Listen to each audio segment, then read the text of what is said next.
dice alcance de trabajo de la auditoría forense. Es decir, vamos a ver cuál es la cobertura, qué amplitud tiene la auditoría forense, en qué momento interviene y en qué casos también.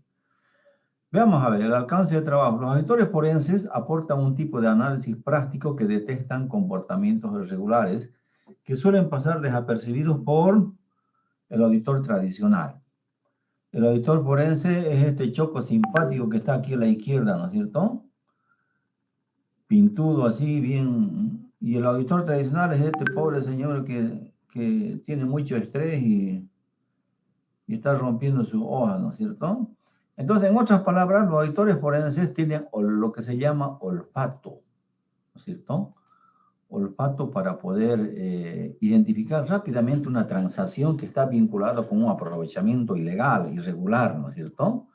A veces te da un comprobante con toda su documentación y la gente lo mira nomás, pues, ¿no? De arriba a abajo, cada uno de los documentos que soportan la transacción, pero no detectan a veces algún comportamiento irregular, ¿cierto? Entonces, esa es la cualidad que tienen los auditores forenses entrenados para poder identificar primero y después documentar. Y hay que estar bien seguro, ¿no es cierto? Muchas veces, digamos, nos encontramos con algunas situaciones que no son irregulares. Al principio aparentan ser, pero después, una vez que hemos concluido el análisis profundo del tema, vemos que no es una irregularidad. Y peor aún si tenemos al lado un abogado, que es el fiscal o quien corresponda, el que nos está haciendo compañía para identificar y valorar la existencia o no de actos irregulares, ¿no? Vamos a ver. Vamos a admitir una vez esto ya. Ahora, el ejercicio profesional del contador público. En este caso, el contador público puede ser el auditor forense. En Bolivia, jóvenes, les cuento que no se necesita ningún otro requisito para ser auditor forense. Es decir, para que lo nombren auditor forense en un litigio judicial. Solamente se requiere que la persona, el profesional, esté debidamente matriculado en el colegio de auditores en este caso, ¿no es cierto? Entonces, suficiente por eso, ni siquiera te piden el título. Yo he participado en peritajes, en juicios penales que hubieran, y siempre hemos ganado nosotros, ¿no?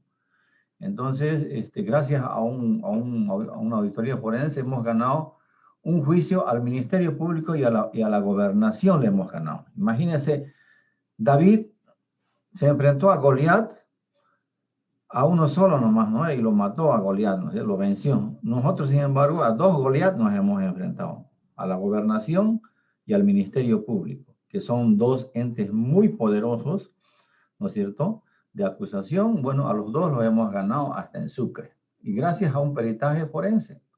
Peritaje forense es una herramienta muy, muy importante para ratificar o desvirtuar alguna conducta antijurídica, dependiendo de a qué lado estemos. Es como el jugador de fútbol, ¿no es cierto?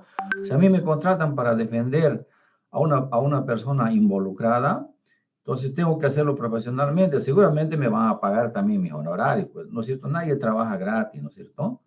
Entonces, para ahora, si me contrata el Ministerio Público, en ese caso estaré yo en calidad de acusador, ¿no es cierto?, defendiendo supuestamente al Estado, que muchas veces se equivoca, ¿no? Entonces, dependiendo de quién lo contraten, el auditor tiene que desarrollar su trabajo con bastante eficiencia, legalidad y debido cuidado profesional. Entonces, ¿en qué actividades el auditor forense apoya? En apoyo procesal.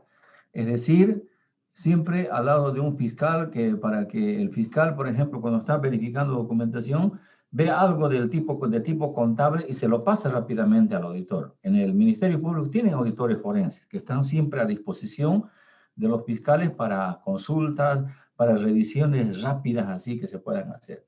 Entonces, el auditor lo revisa, se toma su tiempito, por supuesto, 1 o 2 horas, y después le dice, esto no es tal cosa, le explica, y el abogado va a decir, o el fiscal va a decir si eso constituye o no una conducta antijurídica prevista y sancionada en el Código Penal. Si no lo es, seguimos adelante, ¿no? ¿Cierto? Contaduría investigativa. También puede ser muchas veces No sé si alguna vez ustedes hasta en las películas han visto, sucede que eran dos socios que tenían una empresa, ¿no es cierto? Y uno de ellos era el gerente. Siempre lo nombran a uno de ellos el gerente, pues, o si nombran a un tercero para que dirija y administre la entidad. Entonces, la entidad estaba en quiebra y el gerente que estaba ahí la declaró en quiebra y cerró las operaciones, todo eso, y mostró balances y estados financieros con pérdidas recurrentes de hace 2, 3 años, así, etc. Entonces, el otro accionista se vio perjudicado, ¿no es cierto? Se vio estafado. Él dijo que no puede ser si estábamos bien. Entonces contrata, digamos, a un auditor forense para que a través de una autoridad jurisdiccional ordene una contaduría investigativa. Vamos a ver si todos los registros contables fueron hechos de acuerdo con normas o principios contables generalmente aceptados, ¿no es cierto? Para ver si realmente la quiebra de la empresa es real o no.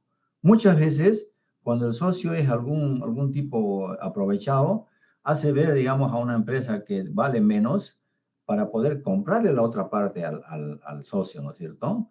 Y como el primero es el que administra y administra la entidad, tiene mucha facilidad para hacerlo, ¿no es cierto? Él puede, digamos, al ser el gerente, puede disponer y tomar muchas decisiones al respecto. Entonces, eso sería contaduría investigativa. Otras veces, por ejemplo, hay un incendio, ¿no es cierto? Y después estaba asegurado el edificio o la fábrica y se intenta cobrar, entonces el seguro puede contratar un auditor forense para que determine y cuantifique, digamos, los daños o cuánto de activo pasivo tenía la entidad para poder resarcir el daño causado a través del seguro correspondiente, ¿no es cierto? Hay muchas situaciones donde se puede hacer contaduría investigativa. Y por último, los peritajes. Una auditoría forense, jóvenes, es una prueba pericial, un peritaje. Entonces, ahí nos posicionamos nosotros acá abajo en la palabra de peritaje. Ya, para los que tengan, digamos, alguna inquietud, lean el Código de Procedimiento Penal desde los artículos 204 al 213, más o menos. Son unos 9 artículos que establecen el peritaje forense en casos judiciales penales, ¿ya? Para los que sean curiosos y quieran saber algo más sobre eso. Por supuesto que un poco más allá nosotros vamos a hablar de eso, ¿ya? Cuando entremos al capítulo del proceso penal boliviano. Bien, sigamos entonces a ver. Conocimientos y habilidades del auditor forense. El auditor forense tiene que distinguirse del auditor tradicional, del auditor financiero, de que se encarga de hacer auditoría financiera. Nuestro campo es muy variado. Uno está habilitado para hacer cualquier tipo de auditoría. Más o menos yo conozco unos 12 tipos de auditoría hasta este momento, ¿no es cierto? Entonces, cualquiera de ellos es suficiente con que sepas el criterio. Si a mí me contratan para hacer una auditoría operativa, allá, dame los indicadores de eficacia, economía y eficiencia, yo voy a calcular y los voy a comparar con los que la entidad tiene. Ahora, ¿qué quieres? ¿Quieres una auditoría tributaria? Perfecto. Dame tus declaraciones juradas y toda la información contable y voy a ver si has cumplido la ley 843 y todo el cúmulo de normativa secundaria que tiene y que apoya esta ley. ¿Quieres que haga una ley de medio ambiente? Voy a contratar un ingeniero ambiental y voy a ver si la actividad principal que desarrolla la entidad ha vulnerado algún ordenamiento jurídico establecido en la ley 1333 del medio ambiente y sus decretos reglamentarios, ¿no es cierto? Es cuestión de saber ubicarse nada más. ¿Quieres que te haga una auditoría de sistemas? Muy bien, el ambiente PED, y voy a tomar las normas COVID como referencia o como criterio para tal evaluación. Las normas dicen cómo debe hacerse el objeto que está siendo examinado, ¿no es cierto? Y si hay un grado de correspondencia entre ellos, se llevan bien, el uno es producto de la aplicación del otro, entonces mi opinión va a ser limpia. Pero si hay una distorsión y hay, digamos, un sesgo, mi opinión va a ser negativa, ¿cierto? Entonces, el auditor forense tiene que tener estos conocimientos de legal litigación, conocer algo básico de lo que es el Código de Procedimiento Penal, cómo se lleva a cabo una auditoría forense incluida en el proceso penal boliviano. Tiene que tener conocimientos de auditoría, porque este es un trabajo profesional. Al decir que tiene que tener conocimientos en auditoría estamos hablando de la planificación, de la obtención de evidencia y comunicación de resultados. ¿Ya? Por ejemplo, a ver, si digamos ustedes hacen, solamente a modo de ejemplo, ¿ya? No es ofensa, nada. Si digamos ustedes hacen una auditoría, ¿ya?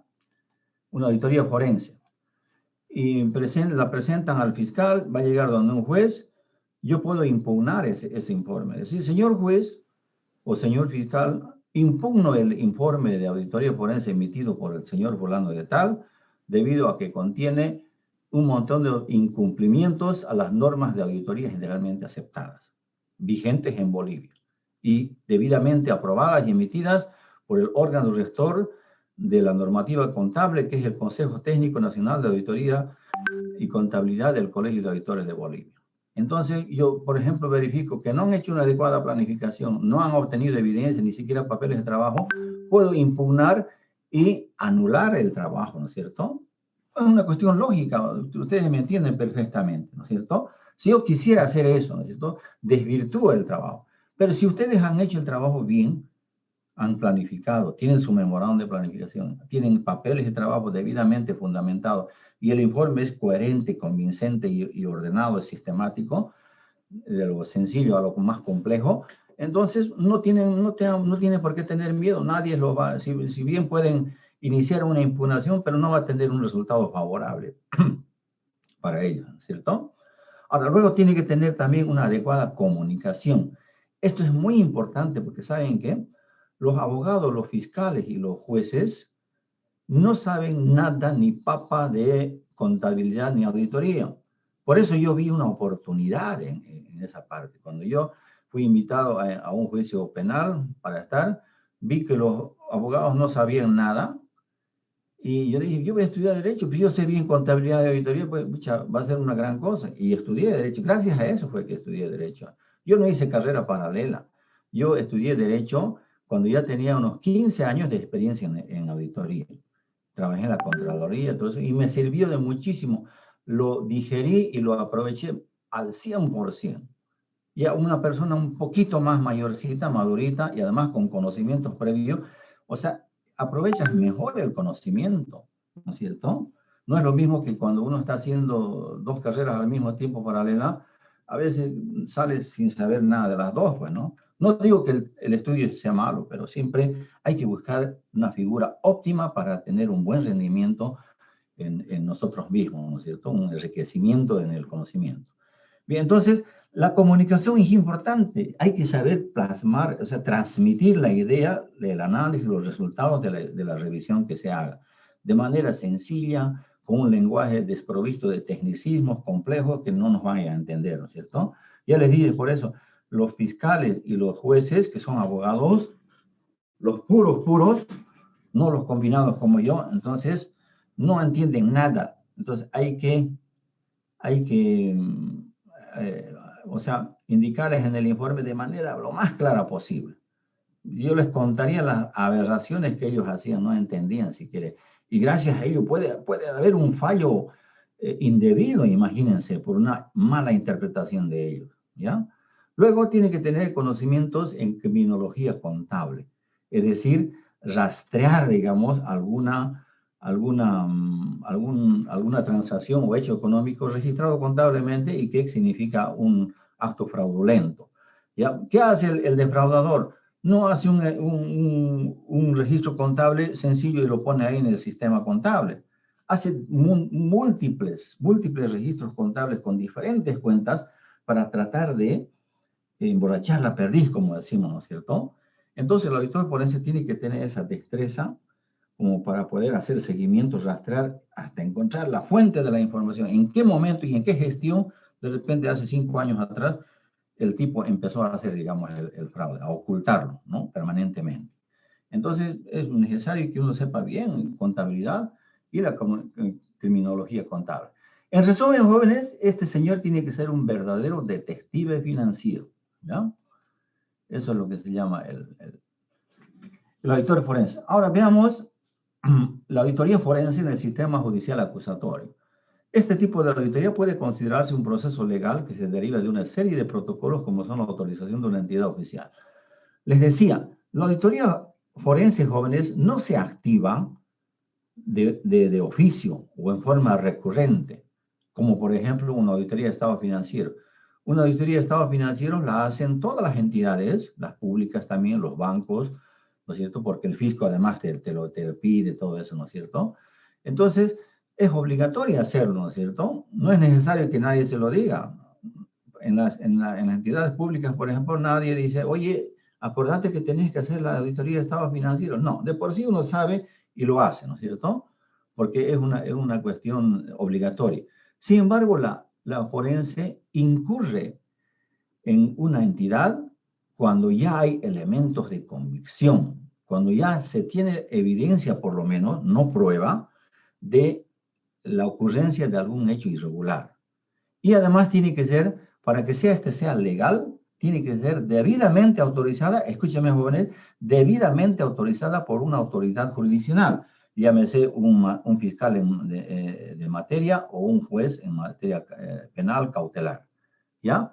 Si, a ver, por ejemplo, si el gerente de la entidad, escúcheme bien esto, va a ser pregunta de examen inclusive, si el gerente de la entidad por ejemplo, ha visto que Juan Pérez es el cajero, tiene un comportamiento sospechoso.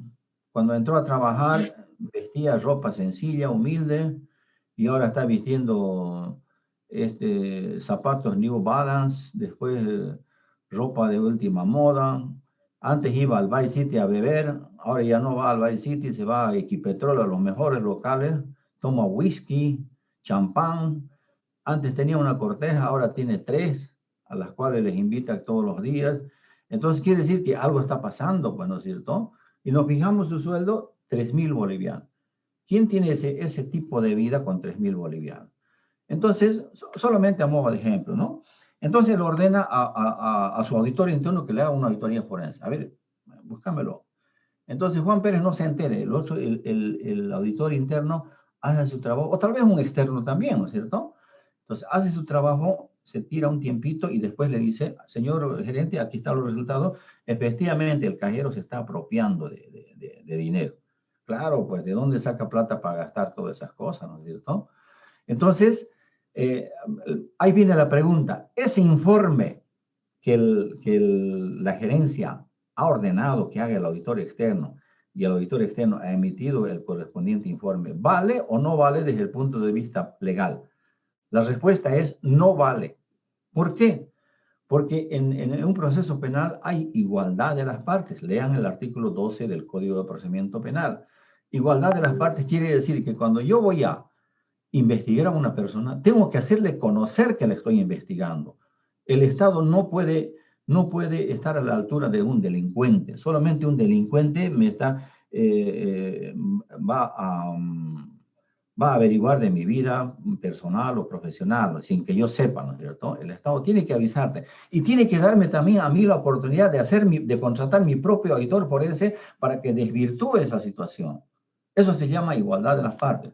Por eso entonces la auditoría forense es válida y legal cuando es ordenada por una entidad, una autoridad jurisdiccional, llámese fiscalía, llámese procuraduría. Bueno, como esto es un enfoque internacional, en Bolivia solamente por el fiscal o por un juez, ¿ya? El fiscal ordena.